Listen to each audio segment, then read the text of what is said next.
I spent 1990 in Samoa in the Theological College for Methodist students preparing for ministry. But in 1991, I decided that to help my thinking theologically, it was best for me to head over to New Zealand and to Knox Theological Hall. And the experience spent 2 years in Dunedin doing a Bachelor of Divinity was that it gave me a new and refreshing approach and perspective to what the God questions might look like without having ready-made answers, which in some way was both a blessing and a curse. We Pacific people like to have ready-made answers, even if they are the wrong answers. But no one really cared about the questions. So it was an eye-opener of an experience, but one that I think gave me a very good foundation for asking those God questions since. So I like Dunedin very much. What was bad about living in Dunedin? Something to do with the weather. But it wasn't that bad. I actually enjoyed the fact that I could see snow. I have never seen snow in my life until I went to Dunedin, and it was wonderful. Sitting in the Hewitson Library in the warm, heated rooms and looking out and watching the weather and the snow fall onto the Knox Hall car park. It was great. And that was in February, wasn't it?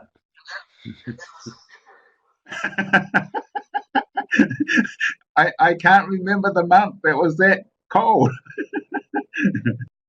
One of the things that John Evans said was that in Australia there was just such a reaction to what Donald Trump had done to their democratically elected leader. A widespread feeling in Australia that their leader had been insulted. And this was by someone that ought to have taken into account that Australia had been America's closest ally since World War II.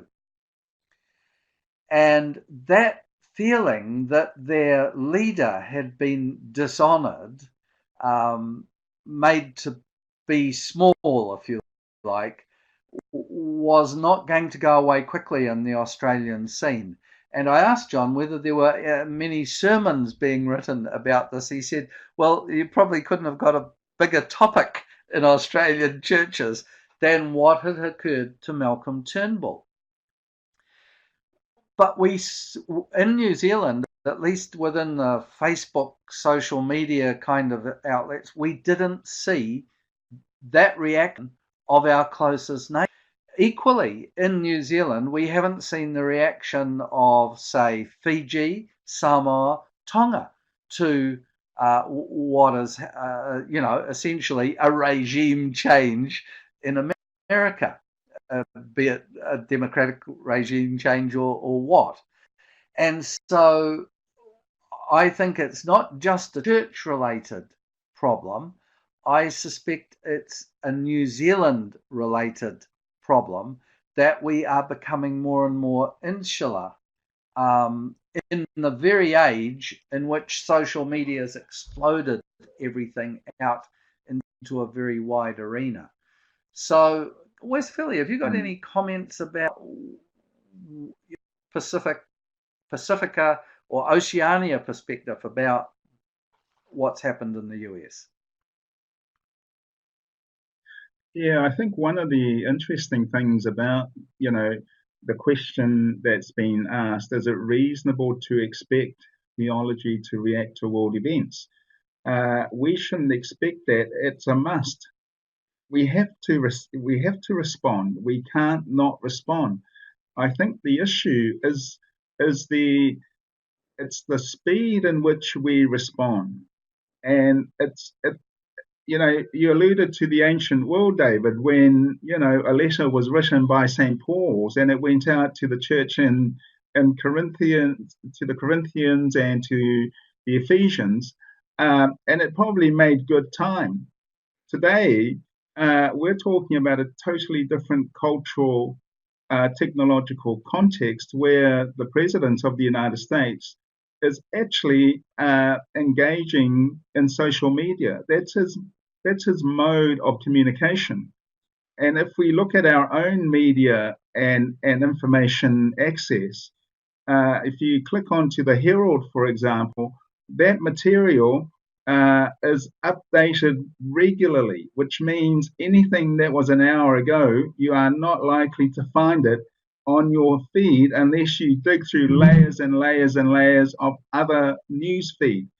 So the question is it reasonable? Yes, of course, it's something we have to do. It's the speed in which we do that response that I think catches us out. And that is a total turning upside down of our sense of relevance and our sense of being important. No one actually waits for the church with bated breath to make it to be known.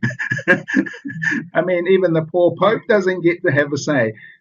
It's those who are on the mark, straight away that gets the breaking news. And I think that says something about our understanding of the technological context in which we operate. Our theology is as good as yesterday's fish and chips paper.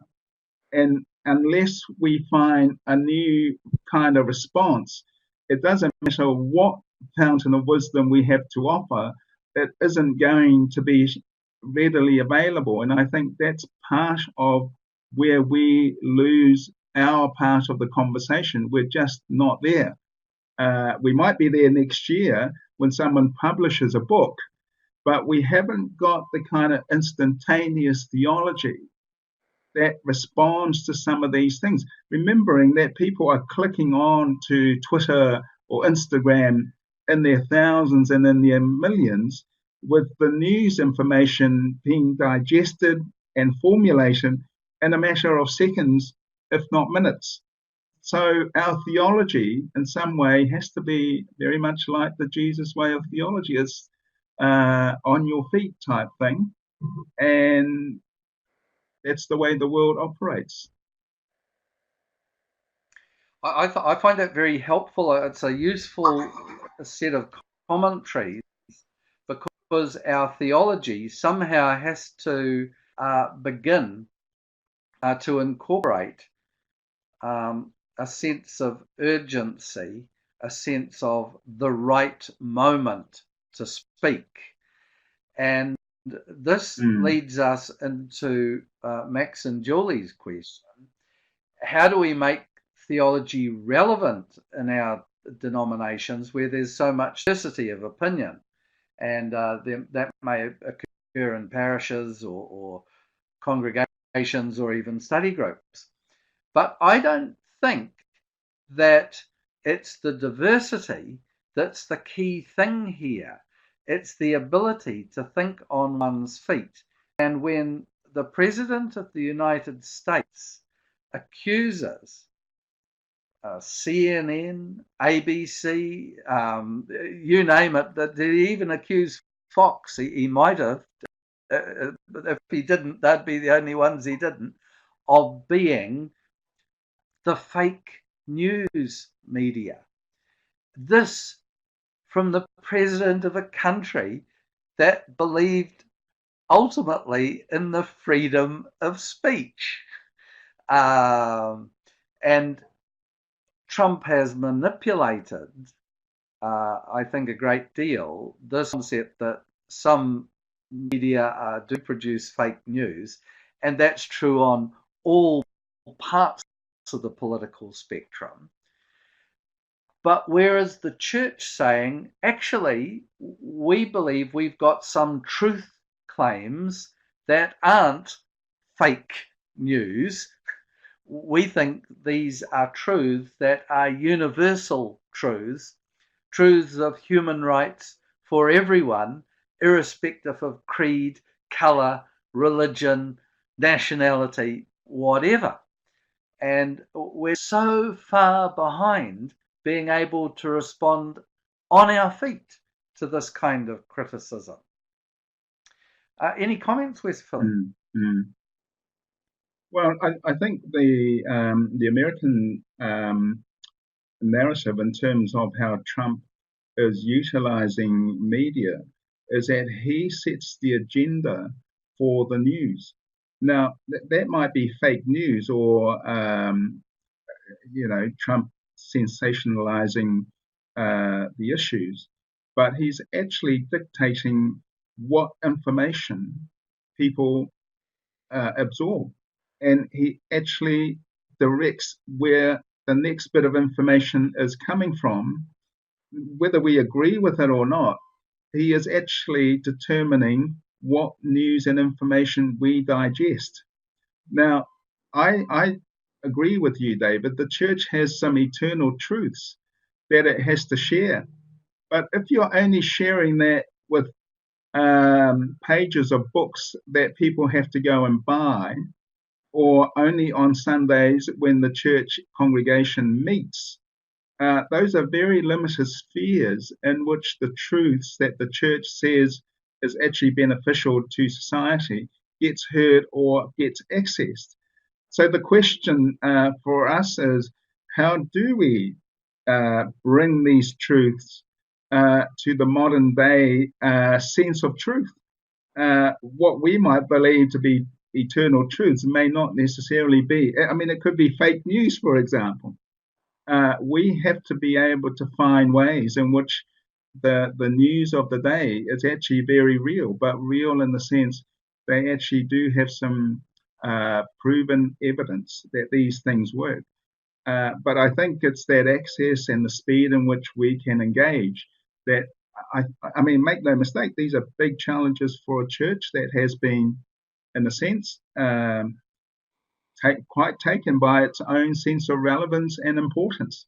I don't think we're anywhere near that now, but we've got to somehow find how this new technology can actually provide a platform for us to share some of those things. Well, I think we're at a crossroads as far as church is concerned, that it has become so slow in this kind of political, social media race, if you like, that it no longer has the capacity, by and large, to self-transform in the social media sense. I mean, you've only got to look at, you've got maybe a dozen parishes around New Zealand have a Facebook page. That's great. But what they tend to use their Facebook page for is purely focused on internal fellowship type matters. Pardon me. So you'll see photos of, the parish picnic, or so-and-so doing an item, or something like that. That's fine, but it ignores that whole spectrum of theology, and that spectrum of theology always engaged with the political.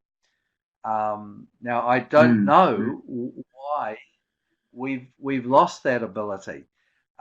There was a time, you said, the church was a much bigger organization. That's true. There was a time when we had an international affairs committee, and I can guarantee that if that still existed, there would be 40 or 50 active lay people and half a dozen clergy working on the Trump stuff right now. So I suspect there's no longer the will to become involved in the way that we used to be involved. Well, it's not interesting, David.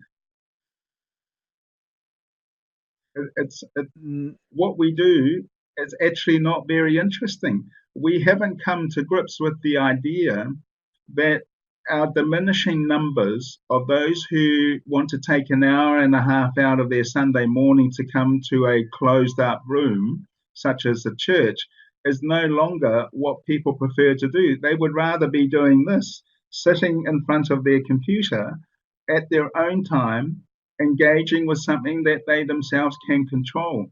And we haven't understood the fact that people have been mesmerized by what technology can now offer to them in terms of engagement and thinking and the diversity of perspectives. And these are not the sort of things that we do in church. We go to church with one particular agenda, and that agenda is the presbyter's agenda or those who control the congregation. I don't think people are in that kind of thinking anymore. There is so much more interesting things happening on Facebook, and I could sit there for hours, but to say that it's more interesting to go to church on a Sunday morning and sit there for an hour and be given a sermon that makes no sense, I'm not so sure about that. You made reference to this right at the start. These things about refugee status impacted directly into every country. We would have had people employed by Google and Microsoft and so on that of Muslim extraction that would have come directly into that ban. And what did we do? We just sort of blinked, and some people reacted on Facebook, but Facebook is not a great way of trying to bring about change. And I think if I've read the Facebook stuff on people reacting to Trump correctly, most people are very concerned, but because we're not Americans, because we're not part of that society, they don't have a collective mechanism for expressing their concern. And the one group that ought to have a collective mechanism for expressing the concern is, in fact, the churches and all the denominations. Yeah. So I think if probably to that, David, if I relate to that, I mean, should the church respond to Donald Trump? Of course they should. If we look at our own New Zealand experience, the very people who went to the dawn raids, for example, of the 1970s, are exactly the people who can speak to that experience of those people now in America being rounded up and hopefully not being deported to where they've come from originally. Seems to be a whole host of the things that we have rallied against in New Zealand in the past. Why are we suddenly silent on what is a very similar situation? It's for political gain. It's for economic rationale that doesn't seem to make much sense. Sort of the things that we ourselves experienced here in the 1970s. But are the fundamental issues different? No, they're not. Is there an ethical dilemma for the church here, as it was back in the 1970s? There should be, because these are the very things that we as church are supposed to be upholding as the admirable Christian values we should be upholding. So why aren't we responding to Trump? These are the things that in our own little context of New Zealand wasn't that far away. Yeah, absolutely right. I mean, I think the dawn raids in the Muldoon era just highlight exactly the same kind of bullying, racism that was determined to make its mark, if you like, and divide the country into, this group must leave. Now, today, we've got that group of Indian students who, through no fault of their own, end up facing being deported. And the one place that they can turn to in the whole of New Zealand society and think they might have a chance is the sanctuary of a church. And God help New Zealand and any country that gives up that kind of cultural heritage that was developed over centuries and centuries. And the idea, I do think that theology has to make its way and make its mark very quickly in the world all over again. But I also think that the truths of theology have this relevance that needs to be stated. Here we stand and can do no other. I think that was Luther's famous dictum. If you consider that your student days in theology have borne fruit later on in life for you, has theology become something that actually you feel you have to do?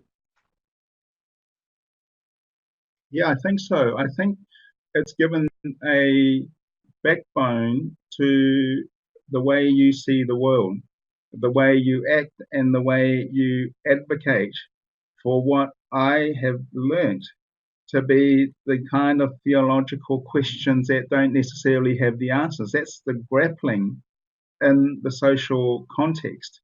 It's actually exactly like what the guys have done just up the road here with the Indian students. Now, it could be legally wrong, but the question for churches is not to get everything right. It's actually to go and do what you think might be right, given the long history and heritage of the church always standing up for the underdog. Now, to me, that has been the basis on which theology has enriched and shaped my kind of thinking in terms of the questions of our day. It's not to get the answers right every time, but actually to grapple with what could possibly be a dubious answer. And I don't think Jesus was very much into right answers. I think he was into grappling with dubious solutions. And I think that's where we ought to be using our theology, is actually being out there and engaged and flying by the seat of your pants trying to find those answers, because they're not going to be readily available. So theology has given me that courage and the sense of risk to grapple with those on the fly. I don't think we're supposed to know the answers before we actually get down to the hard work necessarily. That's a great way to end. Thank you very much, Wesley. Thank you very much, John.